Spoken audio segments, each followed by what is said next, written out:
वैसे भाभी, हमारे यहाँ ना चाय में अदरक कूट के नहीं घिस के डाला जाता है।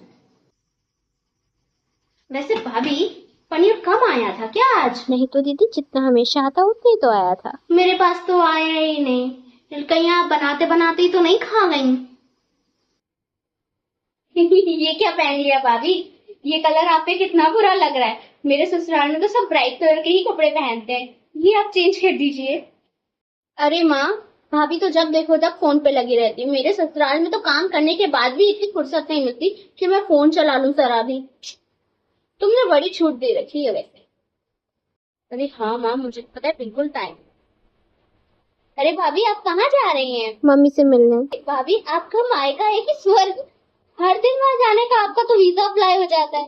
अब नंद आइए, कम से कम थोड़ा हमारे साथ भी बैठिए। ये क्या मायके चली हैं आप? थोड़ा यहाँ भी रहना सीखिए। देखिए, मैं तो अपने ससुराल में कितना रहती हूँ। यहाँ तो कम ही आना होता है मेरा।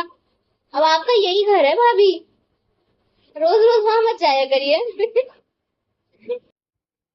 अरे, ये क्या भाभी, आप अब उठ रही हैं? ससुराल में तो बहुओं को 5 बजे उठ के बैठ जाना चाहिए और आप अब उठ रही हैं। मेरी मानो तो आप कल से सुबह जल्दी उठने की कोशिश किया करो। देर तक सोने का अगर कोई गोल्ड मेडल होता ना तो वो हमारे ही घर में आता भाभी। आप ना थोड़ा जल्दी उठा करिए, ये सब हमारे घर में नहीं चलता है, ठीक है? मेरे भाई की सैलरी तो आती बाद में है, उससे पहले तो आपके शॉपिंग बैग्स घर आ जाते हैं भाभी। वैसे इतने कपड़े खरीदती हो, पर कभी कहीं जाने का आपसे बोल दे तो आपके तो रोना शुरू हो जाता है कि मेरे पास तो कपड़े ही नहीं है। इतने कपड़ों का करती क्या है भाभी आप? वैसे भाभी, फोन चलाने के अगर पैसे मिलते होते ना तो आप तो अभी तक अंबानी को पीछे छोड़ दी होती। हाँ तो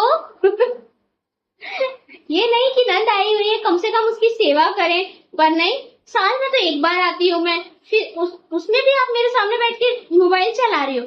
थोड़ा कम से कम मोबाइल को भी आराम दो और अपने हाथ पैर चलाओ भाभी। वैसे भाभी, लोग आपका रील्स और स्टेटस देखते होंगे ना तो ये सोचते होंगे कि आप कितनी संस्कारी हैं, पर उन्हें क्या पता है इसके पीछे की सच्चाई, कि आपकी ये जो रील्स में स्माइल आती है ना वो हम सबका खून पीने के बाद आती है।